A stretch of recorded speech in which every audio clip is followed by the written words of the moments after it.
All righty, yo. Joining us right now, fresh off his show in Houston. Yeah. He's all over the place, man. This guy is he's what I like to call a gamer. He is what I like to call a gamer, and he joins us each and every week. We are so happy to have Sean Salisbury. Sean, it's Dave. It's Jason. How are you, brother? I'm doing great. How are you guys? Doing good, man. Just a lot to get into, including the possibility that the undefeated USC Trojans could face the undefeated Colorado Buffaloes in a few weeks if Colorado gets over a hurdle. How about the job, Sean? You're a college football obsessive, obviously, a star in college football. You know it in and out. How great has Deion been for everything? Well, he's the biggest story in football, maybe sports right now, even with playoff baseball right around the corner, the start of the NFL season. It's because he does a couple things that people that got to change programs around do. Three of them to stick out. One, you can't give a rat's ass what anybody else thinks about your journey to get to where you want to go. It's got to be yours. And I know a lot of coaches that start one way and waver because they don't like the backlash of a decision they made. That's not him. He's been doing this, player, broadcaster, coach, marketer, his whole life. He's been telling us what he's going to do, and he's been doing it. Two, he leads. He doesn't just tell them, he leads them and shows them. And I think that's the sign of a good leader and teaches them along the way. And three, he got buy-in. You can do a lot with guys that maybe aren't as talented or as big. Now, they've got some talented players, don't misunderstand me, but depth-wise, when you get full-on buy-in from your players. And one thing I do know, through all the Deion swagger and the marketing and the celebrities and all that, deep down, the one thing we can't lose sight of is that Deion knows how to coach football. He knows football. And we get lost, and we start to talk about all the shiny stuff and the sunglasses and all the celebrities are on the sideline. There's a core, an old school core about him when it comes to rules and what he does.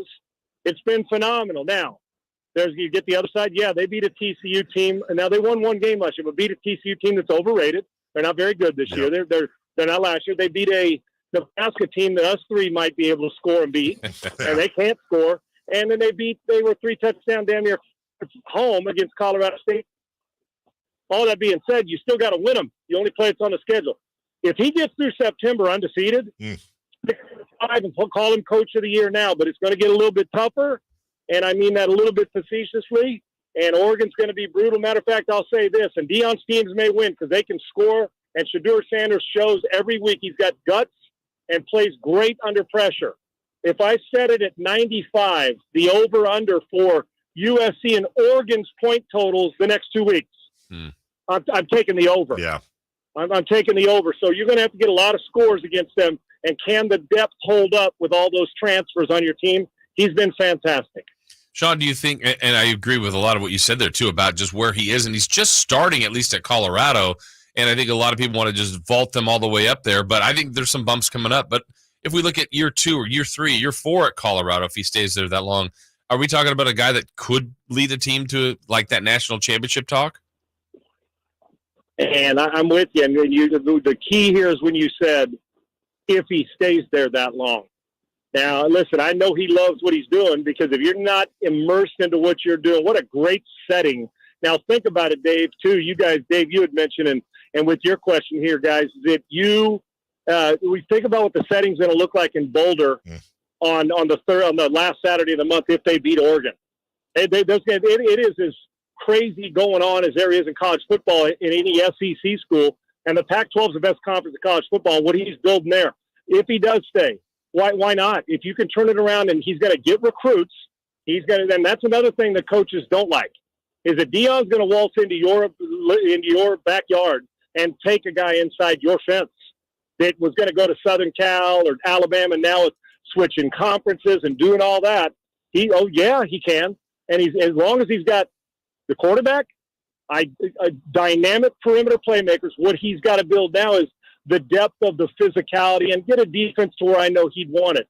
But hell yeah, he can. We've seen people turn it around. Why not Deion? Why not Colorado? But I'll tell you this, if he has this kind of success 2 or 3 years in a row, and this is no disrespect to Colorado and Florida State or Clemson, if that, those type of schools, LSU come calling, it just you know where he's going to end up. Mm-hmm. He's going. I don't think this is Deion's last stop, and it may be Sundays, but I think he relates to the college kid, and he relates to the college kid's parents and grandparents, and that's a unique ability, and he's got it.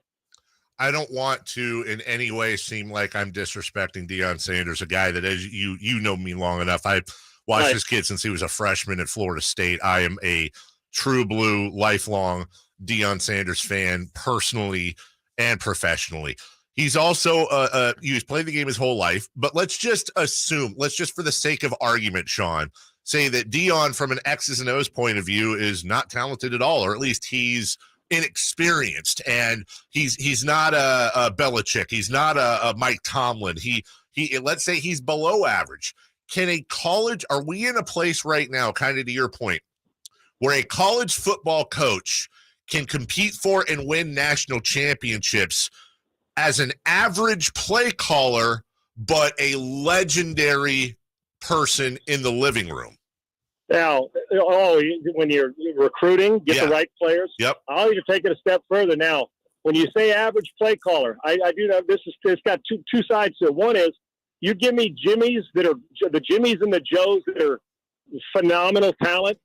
They'll always be better than they'll make the X's and O's look really good. Sure. You give me a great X's and O's play caller with average to below average Jimmies and Joes, the play caller's getting fired. Yep. Now you give me both on the good side. Defense is their offense. So being a play caller or knowing the different. Now, as the head coach, you're not calling plays. He's going to – one thing I watched him on the sidelines in these – I've watched all three games – is that he allows his guys to coach, which I like. And so he trusts them, which is good. He empowers them. But I'm going to take it one step further. Can you be a great recruiter and not be a great X's and O's coach as the head coach? Yeah. Now, I think we both think Deion knows football, but I know what you're saying. Spin it. So let's say he's a great recruiter, a great motivator, and got guys to buy in and really doesn't know how to put a game plan in. Yeah. More now than ever. Why? Because you're more of a CEO now. You're managing. You got to recruit the player to get him there. Now you got to recruit the 5-star to keep him there while he's there so he doesn't get frustrated and leave for more NIL money. Oh, there's a brilliance to it. Matter of fact, I'll tell you this. I'll take it a step further.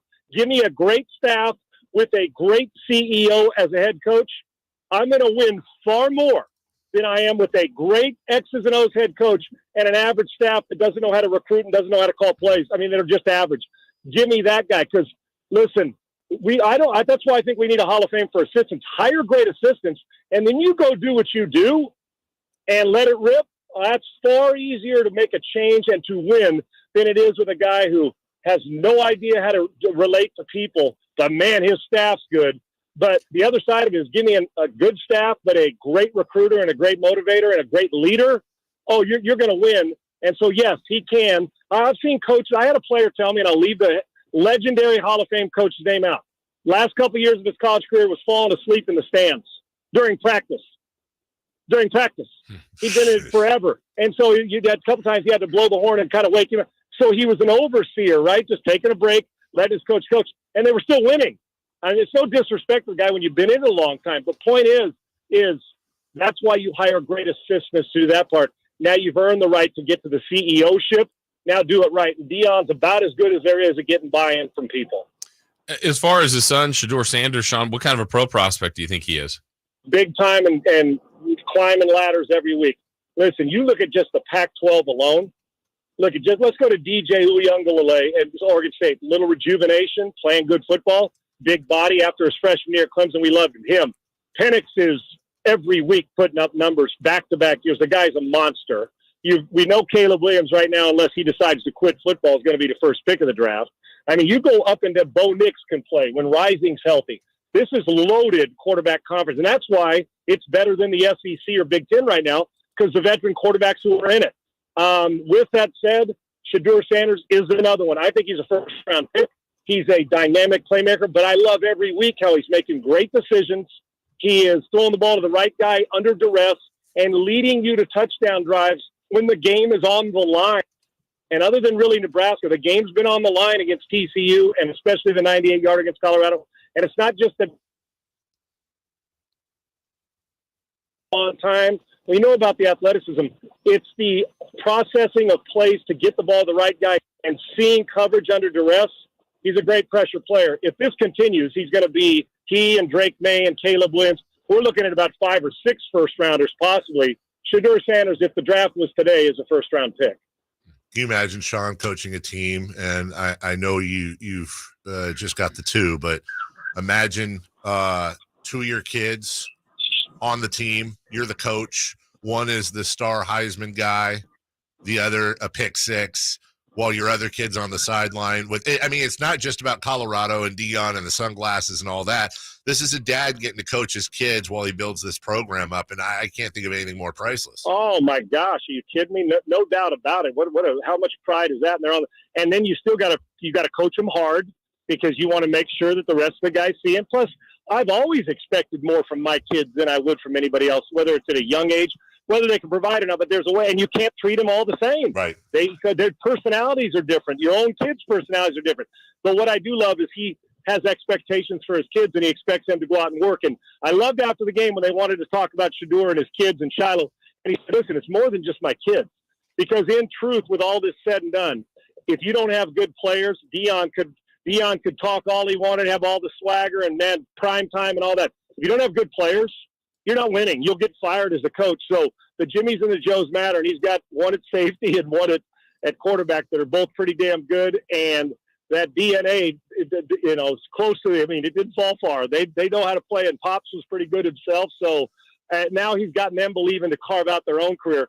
But I think his expectations of them are to rise and do this thing because the players on his team expectations are, man, it's tough to be a superstar's, ask Elway in Montana, tough to be a superstar's son, and 2 of them, and they're both thriving, which is brilliant itself. I cannot wait to see the next 2 weeks of football. I can tell you this, it's going to be a lot tougher for him, but it's going to be a blast to watch. When it comes to his recruiting too, Sean, probably didn't hurt that he was recruited by Bobby Bowden. Knows a little bit about living rooms. He knows a little about living rooms. He knows about recruiting, and he knows about Bobby Bowden could sell. I'm a pizza eater. He could sell pepperonis to me, dude. There's no doubt. And so can Deion. That's right. Do you have? Do you ever have kid rankings for your kids like Deion does? No, my kids, no, because my kids are all better than me at everything anyway. So I get lost in the shuffle. And I've been looking since we've been on here, so this could be an embarrassing moment for me. I actually tried to do some research on here. Sean, forgive me if I'm wrong, and it's embarrassing for me if I am. But I don't believe Deion Sanders ever picked you off in a game. No. And we did throw him a few times, but listen, when you're playing Deion, you put your head on a swivel when you get up for pregame meal at the hotel. Okay, it's like when you got to pitch to Tony Gwynn. It's like, oh my gosh, it's miserable. Or you got to pitch to Ohtani, that kind of dominant player. Like, where am I going to throw this? Or you got to block Lawrence Taylor as a left tackle. They'd wake up and you're throwing up in your mouth like during breakfast and the overnight. Deion's the same way. It's like, but I felt the best way was if you got into it and didn't challenge him, he could take over a game. But what he did, and you guard against it, he had great bait speed where he'd let you look, and I saw it happen in our games.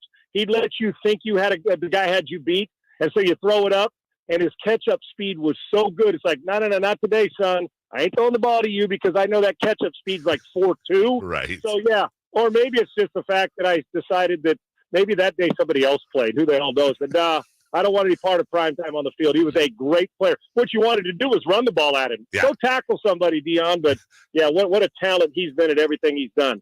Deion Sanders, the hard hitter. Yeah, now that's if there's ever been a weakness in his career, that's the one thing. He's never going to be known as Antoine Winfield. I can tell you that. No, Deion did not want the contact. He was fine with that. Right. Sean, we always appreciate you, my man. Looking forward to next week already. Thanks for the breakdown. We got stuck on college today, but screw it. It's a wonderful story. Nobody's going to have the NFL football's been fairly average, brother, the offenses. So it ain't going anywhere until next week. So we'll get back in it. Go get that PSF app at PSF underscore app. We'll talk about it next week, but go check it out and tell me if you guys like it. You're going to love that app. Yep, we will retweet that as well, get that out there. And Sean is brought to us by the PSF app each and every week. Appreciate you, brother. We'll talk to you soon. Thanks, guys. Appreciate you. Right, take care. We are late for a break. Sean Salisbury joining us. As always, we appreciate that. Four Down Territory next.